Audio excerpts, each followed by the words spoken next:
Mr. Speaker, after 8 years, this Prime Minister is not worth the cost, crime, or corruption. This government spent a minimum of $60 million on ArriveScan. It could even be more. We don't know because there's missing documentation. IT middleman GC Strategies got $20 million for doing no actual work. The top cop in the RCMP announced today a full investigation into ArriveScan. So today the Prime Minister has a decision to make. Will he cooperate with the RCMP or will he obstruct justice like he usually does? The Honourable Minister for Public Works.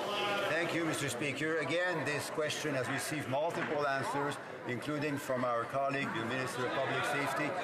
If the Conservatives are trying to find new questions to ask, may I suggest a couple of them? Why, for instance, during the 8 years of our government, have we built 10 times more homes than during the 10 years of the Conservative government? Why has poverty fallen by half in Canada?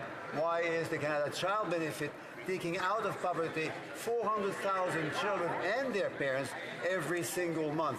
And a couple other questions, Mr. Speaker, of which we would be interested to hear from the Conservative members. The Honourable Member from Calgary-Midnapore.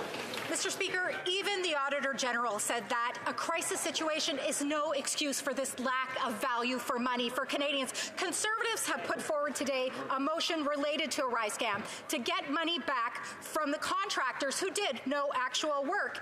There is one person in this chamber who can make that decision, Mr. Speaker. The Prime Minister. The Prime Minister has the power to make the decision to get the money back for hard-working Canadians. So will the Prime Minister commit today to getting the money back for Canadians, or will he shirk his responsibility like he usually does? The Honourable Minister for Public Safety. Mr. Speaker, on the contrary, our government has said from the beginning that those that have misused taxpayers' money will be held to account.